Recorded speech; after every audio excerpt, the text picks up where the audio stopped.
وسلم وبارك على رسوله المصطفى نبينا محمد صلى الله عليه وسلم وعلى آله وأصحابه وأزواجه وذريته ومن تبعهم بإحسان إلى يوم الوفاة. اللهم ربنا اشرح لنا صدورنا ويسر لنا أمورنا. اللهم انفعنا بما علمتنا وعلمنا ما ينفعنا warzuqna ilma amma ba'd.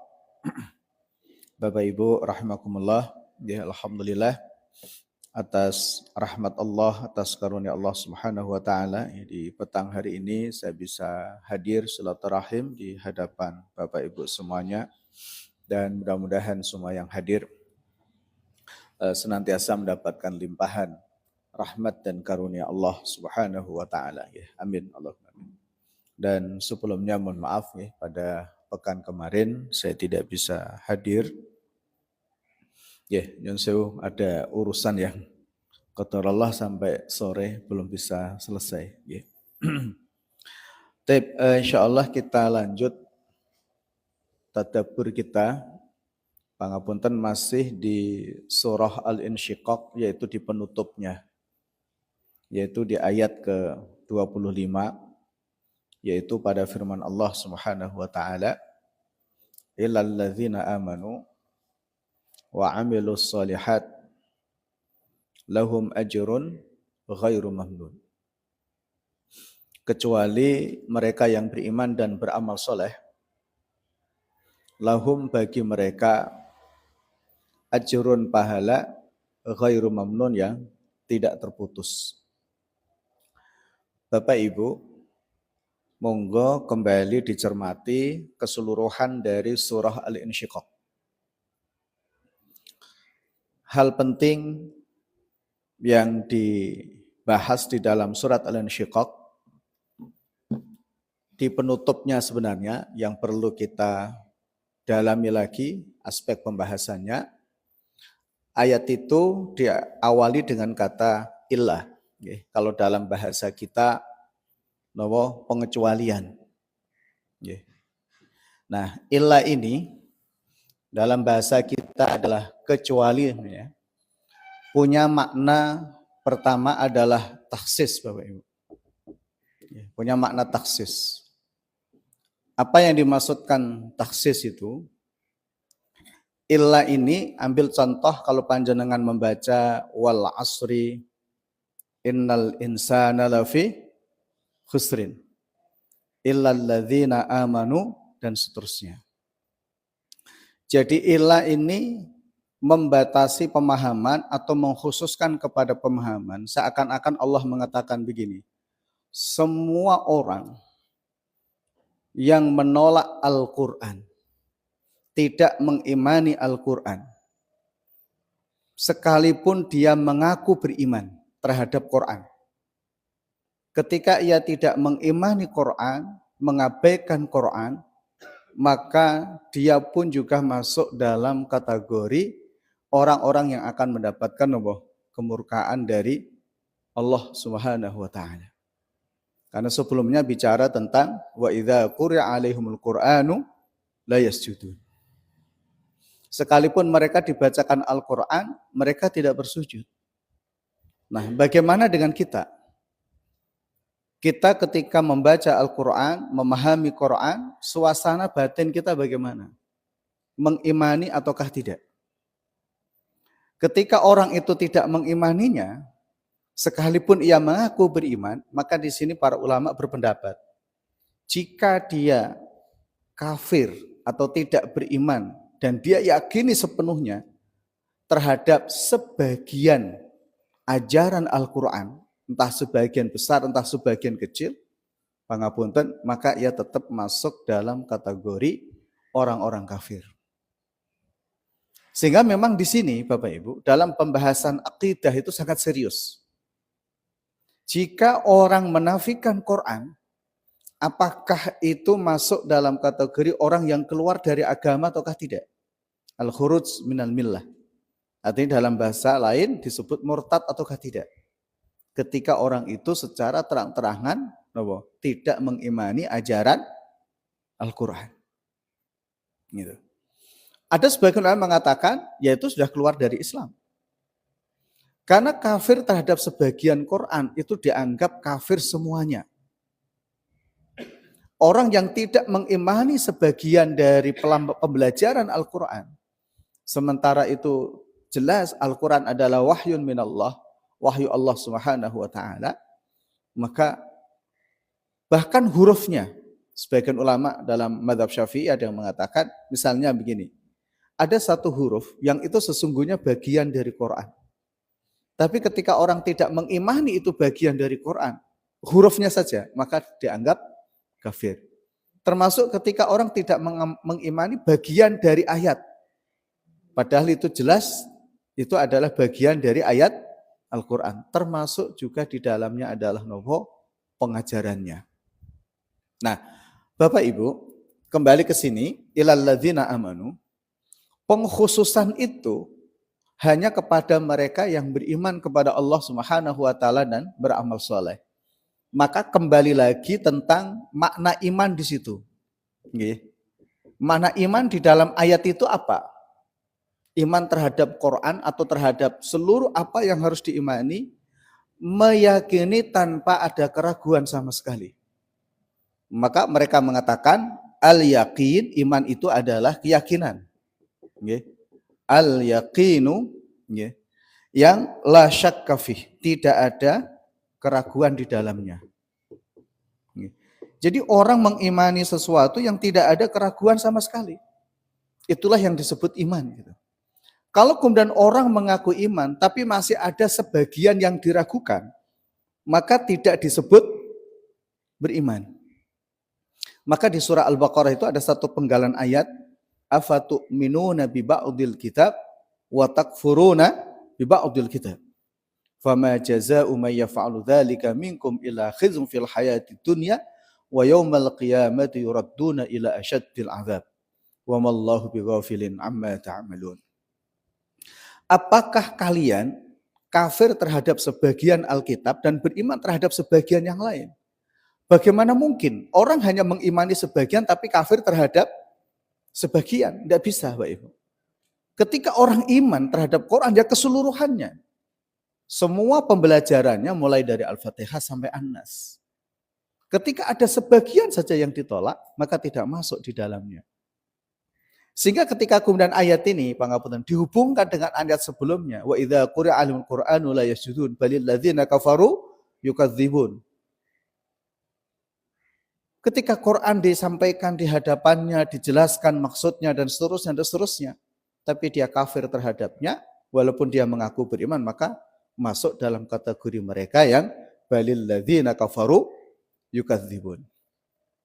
Orang kafir yang senantiasa mendustakan terhadap ayat-ayat Al-Quran Al-Karim.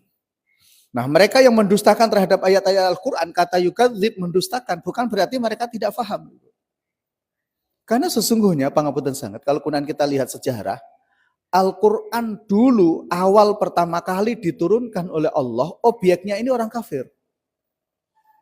Dan pasti orang kafir itu memahami makna ayat Quran tersebut. Jadi sesungguhnya orang kafir dahulu itu faham Quran. Apa yang dimaksudkan Quran itu faham, tetapi mereka mendustakan Al-Quran, mendustakan isi atau pemahaman juga dari Al-Quran. Jadi mereka faham gitu. Jadi ketika Allah Subhanahu wa taala menjelaskan Quran itu dengan bahasa Arab bilisan Arabiyyin mubin itu, atau la'allakum ta'qilun di awal surah Yusuf, itu memberikan satu penjelasan bahwa Al-Quran ini bisa difahami baik orang beriman atau juga orang kafir. Ya. Bahkan ketika di ayat yang menjelaskan tentang bulan Ramadan, gitu ya, Syahrul Ramadan alladzi unzila fihi al-Quran hudal linnasi wa bayyinatin minal huda wal furqan. Jadi kata An-Nas itu, Bapak Ibu, ya muslim ya non-muslim, kafir ya non-kafir gitu. Artinya bahwa orang kafir sangat mungkin, bahkan sebagian ulama meyakini, orang kafir ini jane yang ngerti Quran. Bukan berarti mereka tidak ngerti tentang Al-Quran. Tapi kenapa mereka tidak percaya? Karena babnya adalah mereka memang tidak mengimaninya. Menolak mengimaninya, menolak mempercayainya. Maka itulah yang disebut namanya ingkar. ingkar terhadap Quran, ingkar terhadap apa yang difirmankan oleh Allah Subhanahu wa taala. Nah, pangapunten inilah definisinya, nggih. Nah, kemudian illa kembali lagi, illal ladzina amanu, seakan-akan Bapak Ibu, hanya mereka inilah yang disebut iman kepada Allah Subhanahu wa taala, yaitu mereka yang beriman yakin tanpa ada keraguan sama sekali. Tetapi keimanan itu harus diikuti dengan amal soleh. Apa bukti dari amal soleh dari keimanan itu? Para ulama menjelaskan jika itu berkaitan dengan Al-Quran adalah memahami dan mengamalkannya.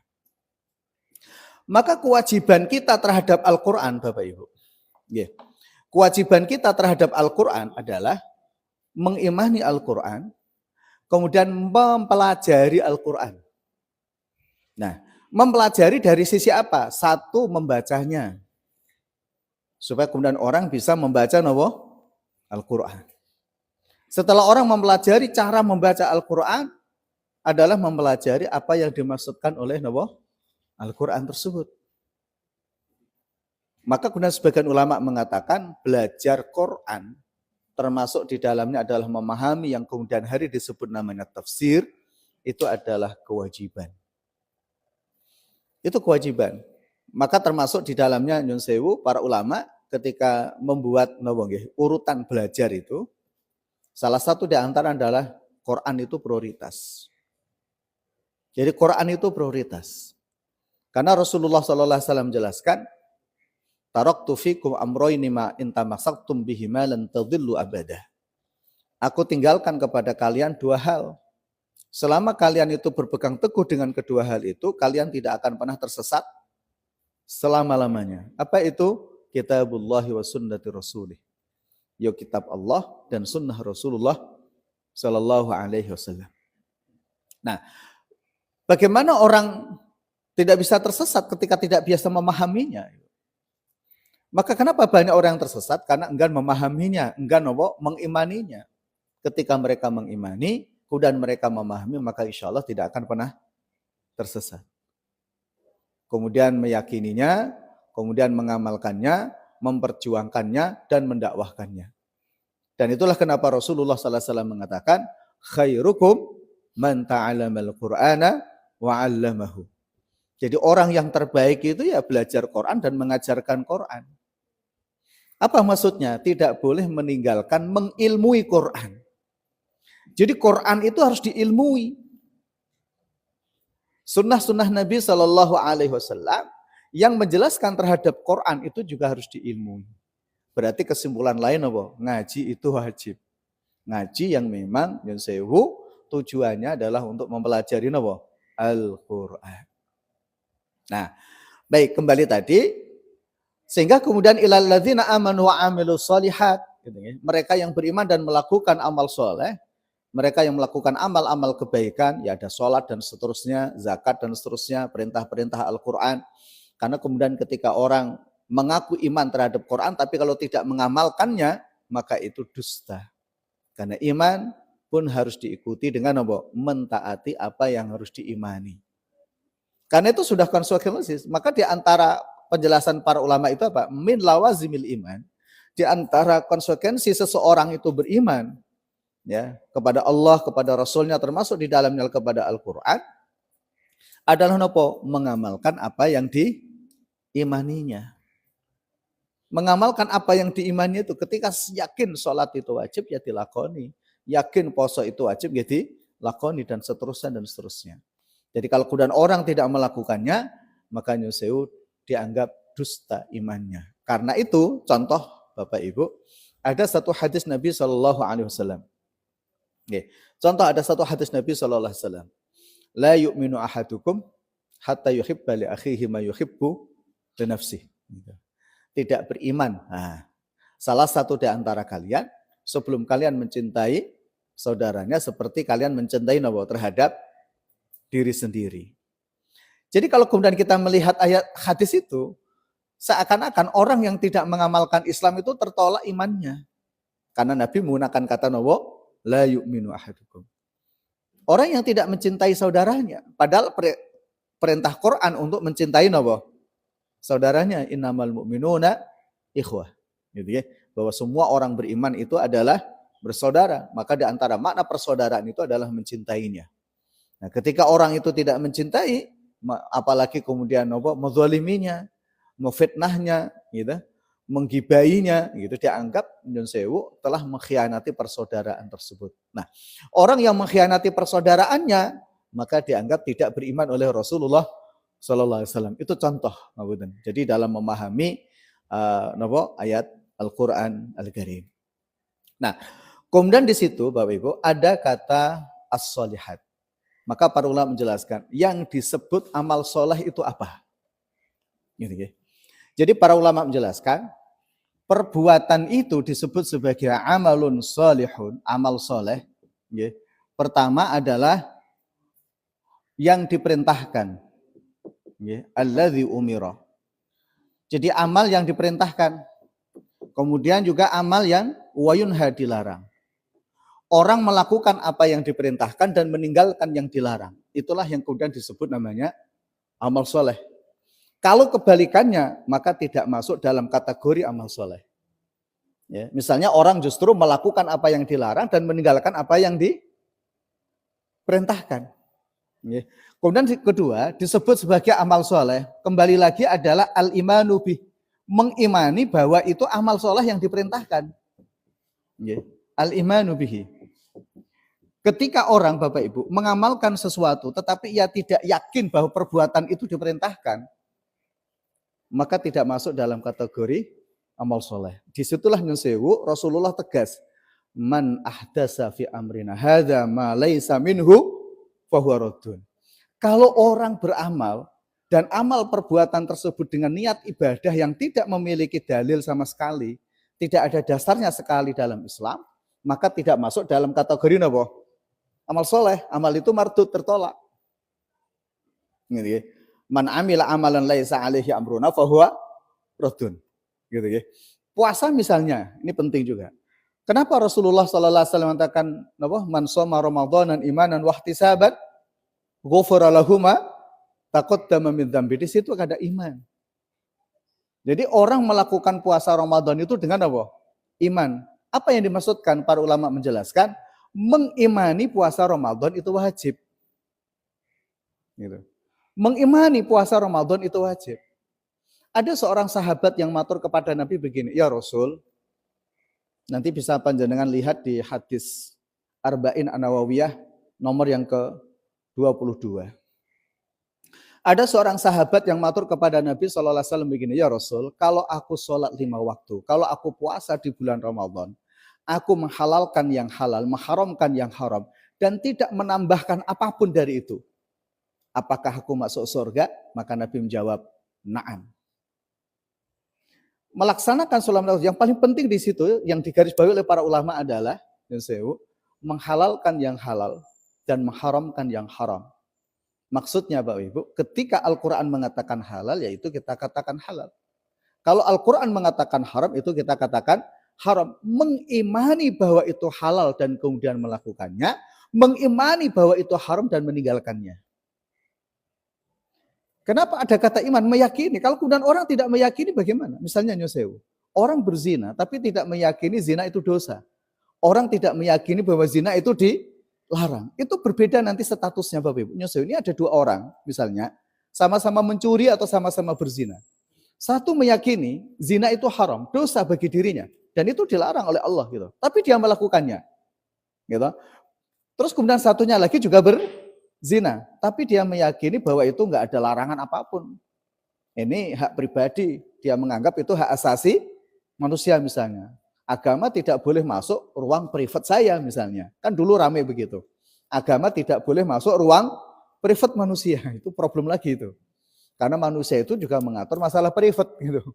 Kalau dalam Islam itu semua aspek privat diatur, mau tidur diatur, mau makan diatur, mau ke WC juga diatur gitu. Dan hal-hal yang bersifat privat, pakai baju juga diatur, bersuci ya, itu juga diatur, bahkan melepas baju juga diatur.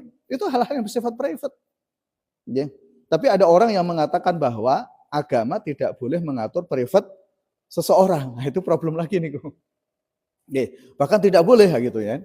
Nah, Ketika kemudian orang tidak meyakini itu besok di hadapan Allah pun beda. Status orang itu sudah beda.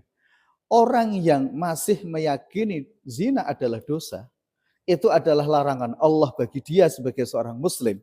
Walaupun dia melakukannya, dia masih tetap disebut sebagai muslim. Masih tetap disebut sebagai apa? Muslim. Iya, dia berdosa, tapi masih meyakini itu perbuatan dosa. Nah, ini orang berzina atau mencuri, tapi meyakini bahwa itu halal bagi dirinya gitu. Nggak ada larangan dalam agama. Maka status orang ini kafir. Ya, sebagaimana di dalam satu akidah Ahlus Sunnah wal Jamaah yang disusun oleh Al-Imam Abu Ja'far At-Tahawi. Ya, beliau membahas tentang al-mu'min al-asi, seorang mukmin yang bermaksiat kepada Allah Subhanahu wa taala. Nah, kembali tadi Bapak Ibu, al-imanu bih, ya, meyakini bahwa itu adalah amal soleh. Kemudian yang ketiga adalah amal soleh disebut sebagai amal soleh yang memiliki kualifikasi wajib dan sunnah. Wajibun au sunnatun.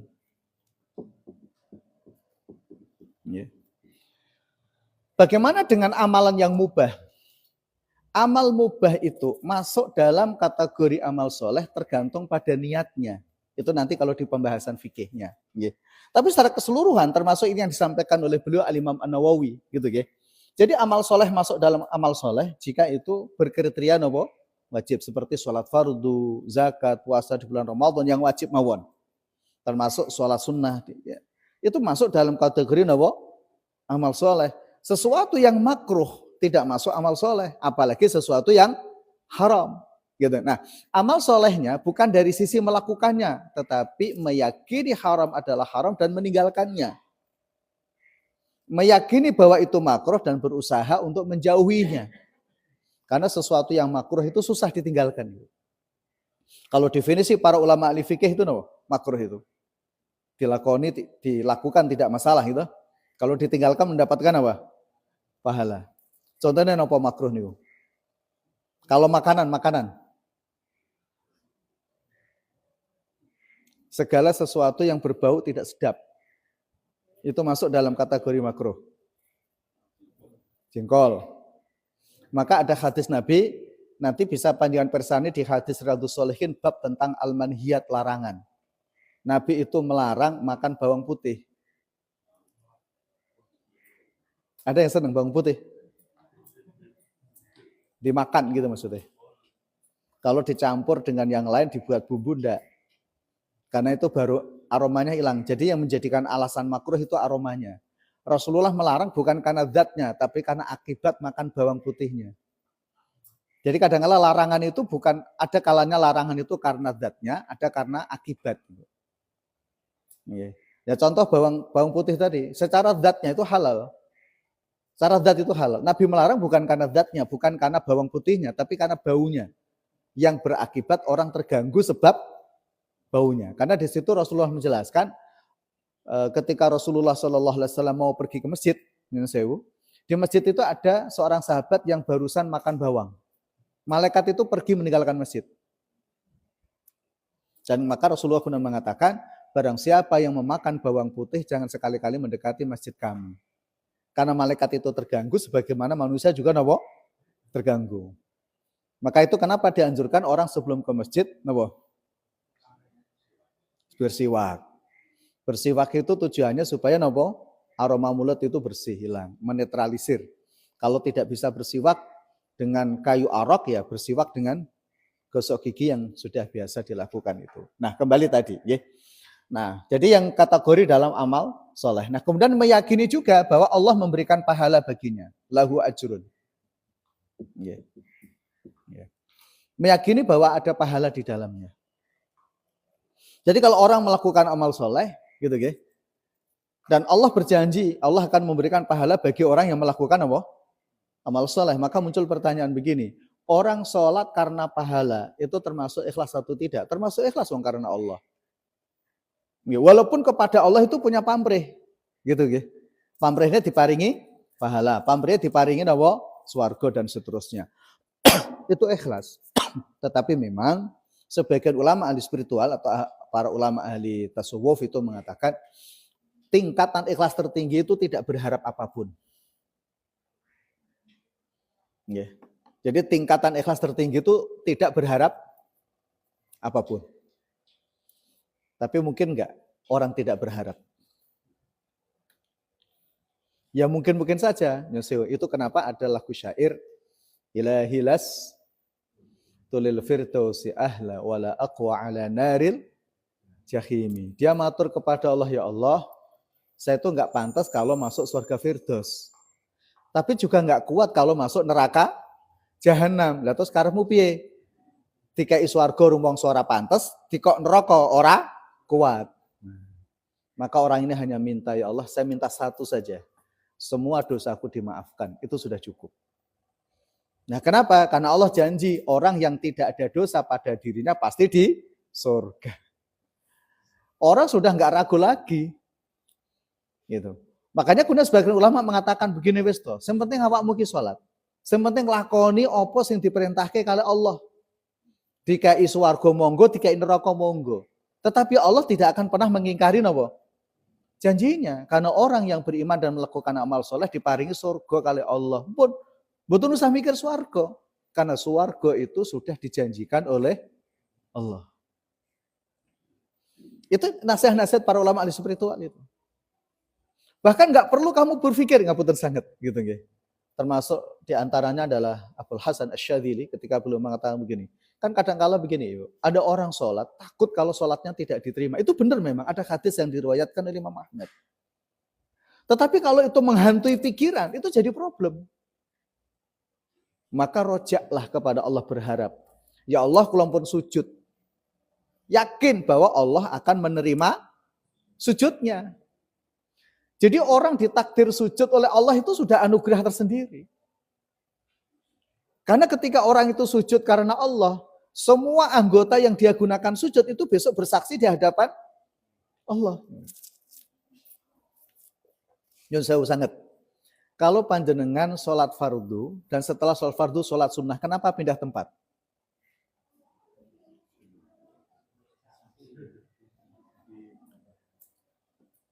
Kan itu juga ada dalilnya. Nggak ada dalilnya gitu. Pun jenengan golek betul nonton dalilnya. Itu kebiasaan Umar ibn al-Khattab radhiyallahu an. Beliau habis sholat, kalau sholat sunnah pindah tempat. Karena berharap bumi yang dia sujud di atasnya akan memberikan saksi kepadanya bahwa dia sujud kepada Allah. Itu saja alasannya. Maka banyak para ulama itu ya sholatnya berpindah-pindah. Karepe niku tempat yang dimana dia sujud dia akan bersaksi. Ya sampai ada cerita ulama niku nggih lucu ngapunten. Ngumpulke watu. Nggih, batu itu disusun seperti sajadah alat sholat, alas untuk sholat. Terus kemudian dia sujud di situ. Nah, setelah sholat dia memegang setiap batu itu tadi. Hai batu, saksikan aku mengucapkan kalimat la ilaha illallah. Ambil lagi la ilaha illallah. Ambil lagi la ilaha illallah gitu aja.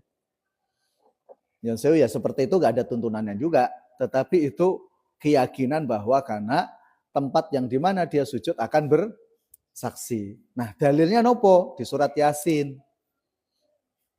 Ada yang hafal surat Yasin kan? Al-yawma nakhtimu ala afwahim wa tukallimuna ala aydihim wa tasyhadu arjuluhum bima kanu yaksibun. Itu dimaknai kebalikannya gitu guys. Kan besok lesan ini dikunci oleh Allah, tangan yang berbicara, kaki yang menjadi nopo? Saksi, artinya anggota tubuh kita itu menjadi saksi atas perbuatan kita. Kalau kita pernah sujud, berarti badan kita akan bersaksi bahwa kita juga sujud kepada Allah. Nah, sehingga itu diperluas oleh para ulama. Berarti tempat juga sama. Kita sujud di tempat itu, maka tempat itu juga besok bersaksi. Bersaksi kepada Allah Subhanahu wa taala bahwa dia pernah sujud kepada Allah. Kembali lagi, meyakini bahwa ada ajrun pahala. Nah, pahala yang dijanjikan oleh Allah Bapak Ibu, itu ada 3 dalam Al-Quran. Ya, pahala yang dijanjikan oleh Allah itu. 1, tempat tinggal yang baik.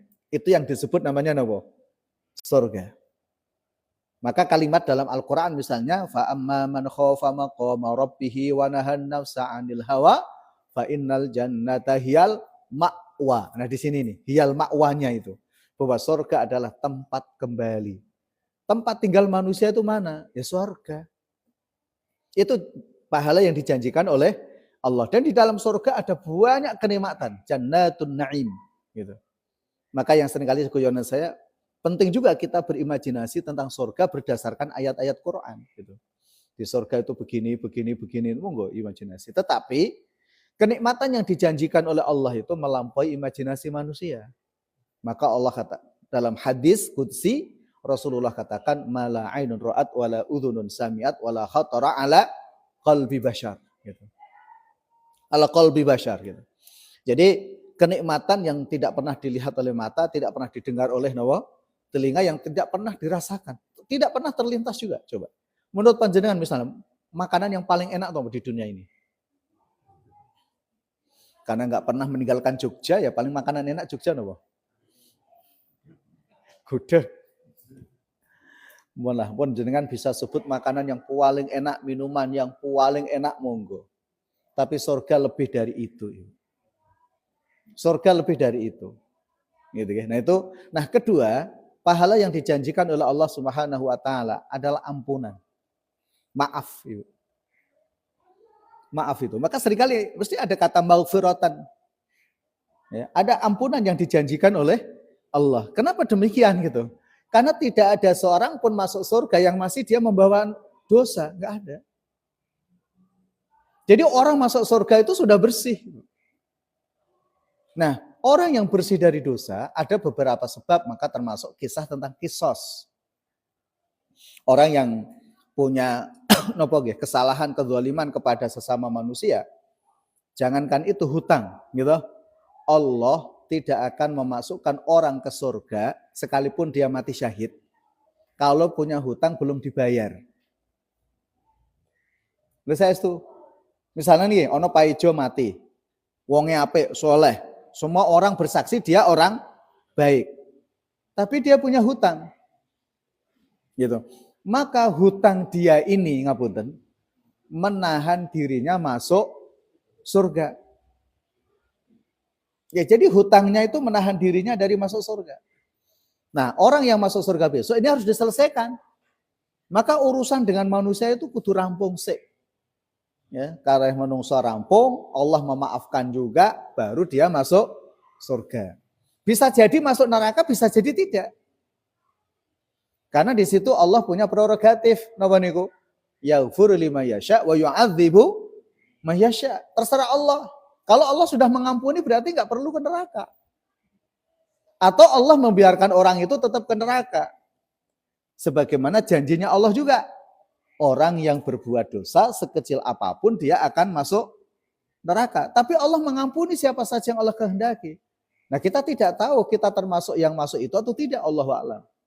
Hanya saja Rasulullah berjanji, man qala la ilaha illallah dakhalal jannah gitu. Tauhid, ucapan la ilaha illallah itu menghapus dosa Bapak Ibu. Oke. Jadi kalau misalnya ada satu ayat dalam Al-Qur'an itu gitu ya.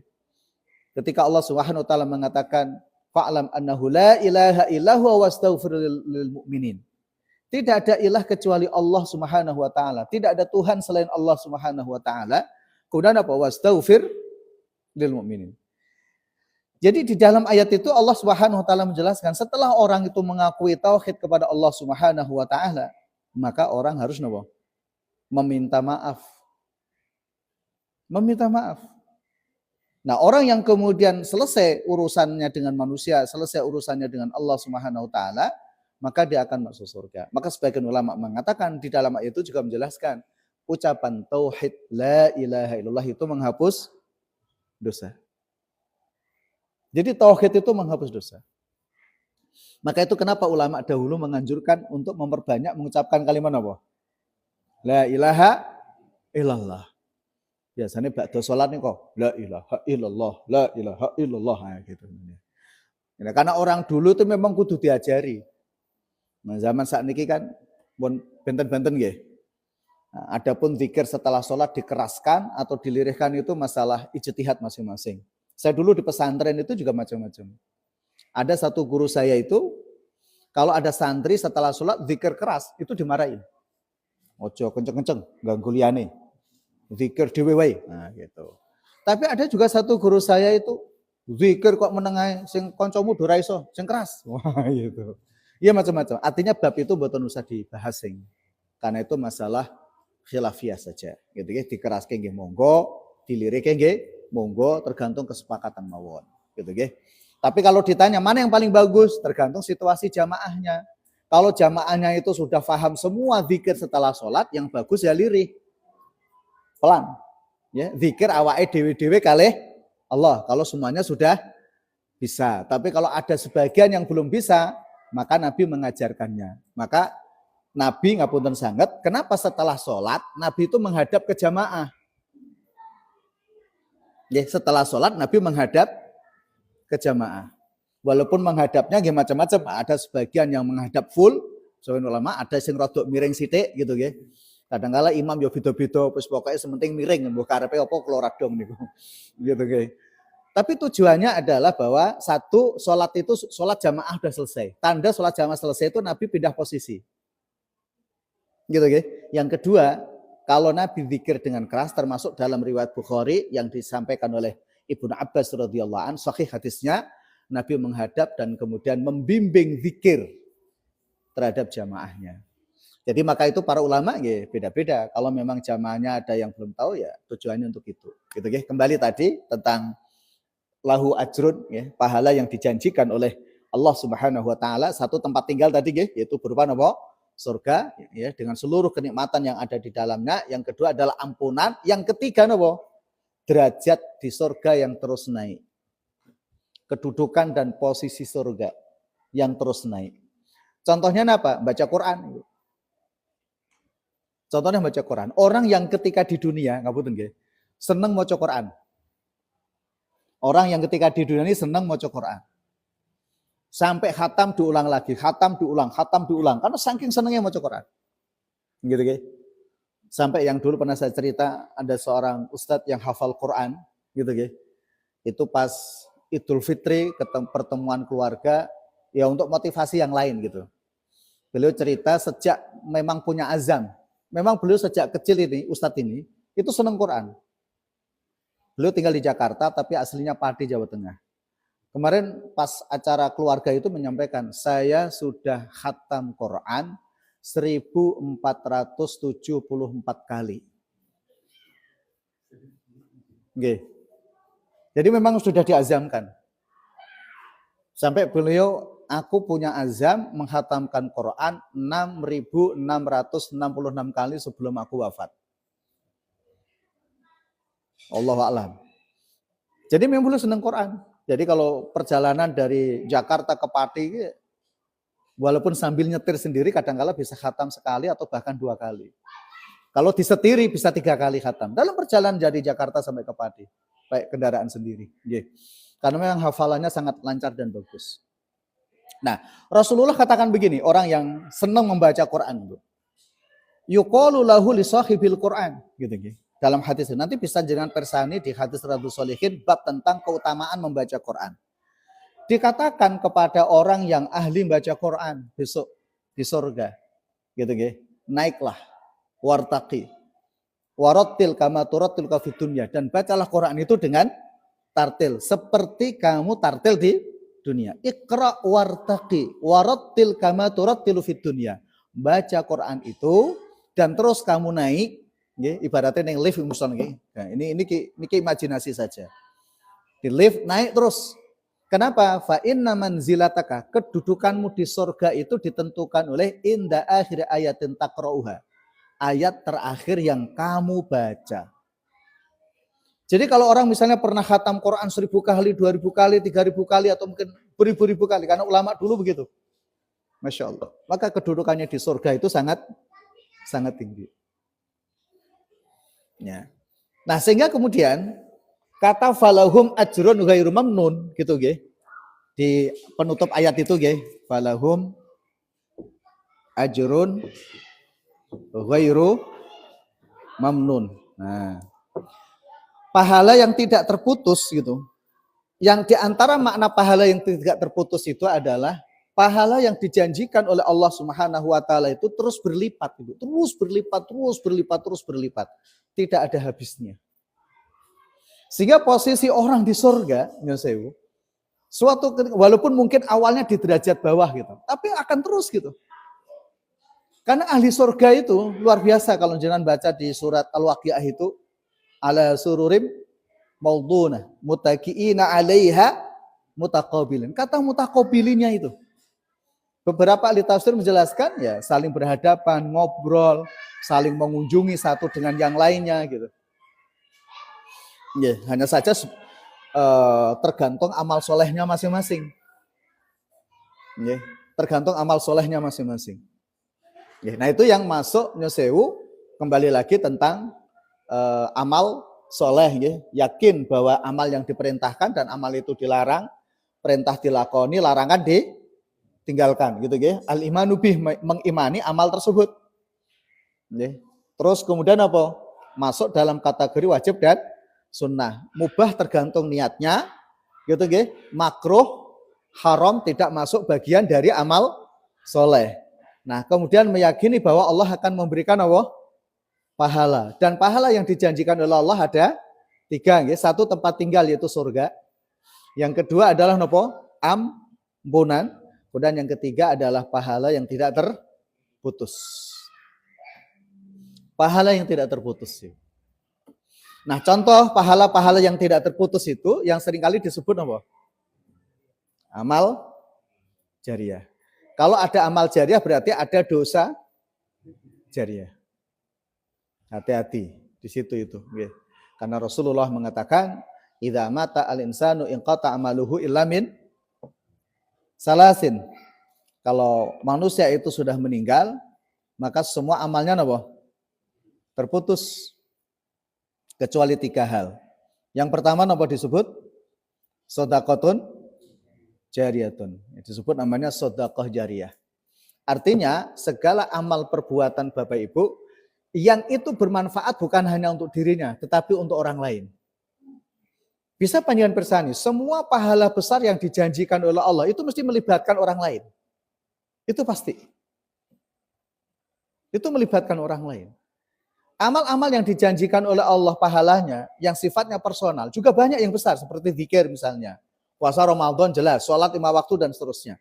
Tapi ada yang lebih besar lagi ketika itu melibatkan apa? Orang lain, sedekah. Misalkan ngapunten sangat di akhir surat Al-Munafiqun itu ada ayat laula an akhartani ila ajalin qarib fa asaddaqa wa akum minas shalihin. Wa la yu'akhirullahu nafsan idza jaa ajaluha wallahu khabirum bima ta'malun. Kenapa? Ketika orang sakaratul maut itu ingin pulang kembali ke Allah atau ditangguhkan usianya dan kepingin bersedekah. Karena begitu besar pahala sedekah, manfaat sedekah bagi orang yang sudah meninggal. Karena sedekah itu melibatkan orang lain. Dan manfaat dari sedekah itu sangat banyak. Termasuk ilmu yang manfaat. Termasuk juga anak yang soleh. Nah itu yang kemudian masuk dalam kategori falahum ajrun ghairu mamnun. Nah monggo, nggih, aja lali sedekahe, aja lali mengamalkan apa?